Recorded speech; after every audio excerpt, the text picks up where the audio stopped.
All right, y'all like comic book history stuff, so we are going to talk about the Justice League of America today. Justice League is one of the most recognizable teams in comics, and for good reason. As a team, they've been around since the 60s, and they have had many live action and animated appearances. So just the wide spread reach of the team has reached pretty much every demographic. DC is generally really good about their animated work, so there is lots to pull from as we go through the history of this team. I will not only be recommending comics, but I will also be recommending animated movies and, of course, the TV shows. No live actions. Zack Snyder is the worst thing that has ever happened to the Justice League.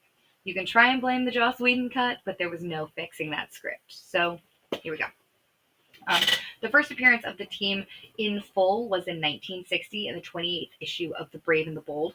The new team was meant as a kind of revival for the Justice Society of America, which was a different configuration of heroes and did continue to eventually coexist in congruence with the Justice League.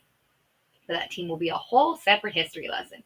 Um, we, of course, start with the holy trinity of DC Comics: Batman, Superman, Wonder Woman. These were, of course, at the time DC's biggest sellers, and as such were a perfect headline to a new team. The rest of the team's makeup was often lesser known heroes whose sales could benefit from being in the same vicinity as the big three. This really started as a book that was meant for cross promotion. So the success of the Justice League title is also directly responsible for the creation of Marvel's Avengers and Fantastic Four, which all popped up very quickly afterwards. Before this time, there was really no successful team comics. After the Justice League was created, it became one of DC's highest selling books, leading to much more team creation from both companies. In the 80s, the company really leaned into using the team to bring together more obscure heroes. In the League's second annual, released in 1984, the team's makeup was completely absent of A-listers. No more big three. The main focus now was on characters like Vixen and Martian Manhunter. The big three didn't re-enter the picture until around 1996, and the purpose behind this was that because the big three were obviously center in their own comics, in order to keep a cohesive continuity, having them be in their solo books and keep going to team adventures was just a little bit too much. Hilarious now, as DC's multiverse system is one of the most convoluted things on the planet. I have a better chance of understanding. Most people have a better chance of understanding quantum physics than DC's multiverse system and the changes it's gone through since its inception. In the late 80s and mid 90s, DC tried to expand the team's reach by decentering America and creating spin off teams and books with Justice League International. This team essentially set up embassies all over the world. This was very short lived and was quickly canceled due to a lack of sales. The 1996 team was revamped back into a single title, bringing back all of its original members and giving them more cosmic villains. So after this change, it went back to being DC's best-selling title, and these were the good days. Then DC decided to reboot themselves again into what was deemed the New 52 era.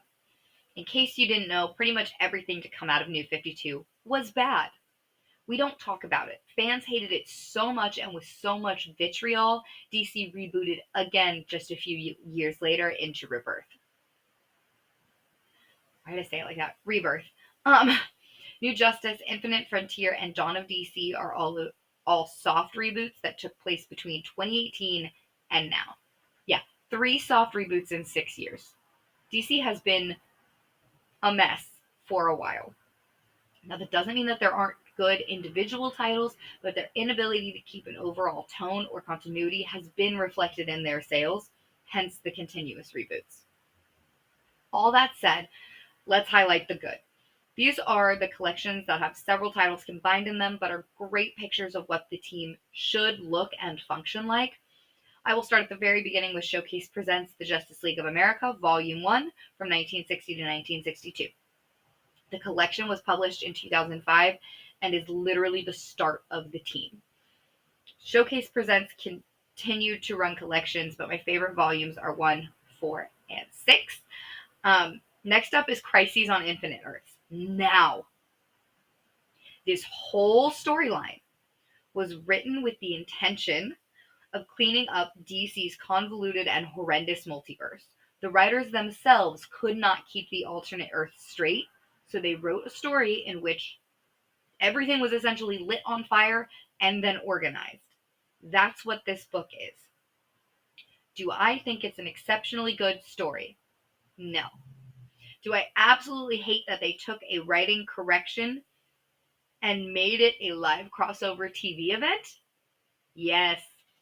But I think it's a landmark for DC, and if you want to get to know the history of the Justice League and to feel a little bit more, I don't know, just feel better about how the DC multiverse works as a whole, then I think it's kind of required reading. Now I have the omnibus; those are expensive. I got it on sale at Comic-Con, but this is where we get to the infinite storylines. Now, some people are going to hate, and they're wrong, and that's fine. But Infinite Crises, the regular collection will still tell the story, and you're only really missing out on some of the build-up that the omnibus has. We've already talked about my love for the DC animated universe. Justice League Unlimited, Justice League War, Injustice, New Frontier, all fantastic animations that you absolutely should watch. There are a million movies. Some are better than others. But these are the specific ones that I will always champion. Some of the others are fun watches. This is my short list of awesomeness.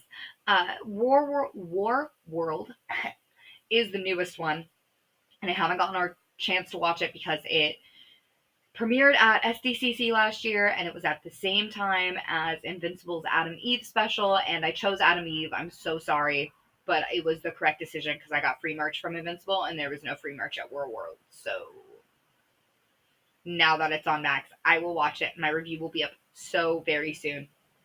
If you want to read any of these, I highly recommend the DC universe online reading your comics. I'm a physical person. I still buy comic books and omni-buy and things like that, but for research and things like that, I go straight to online.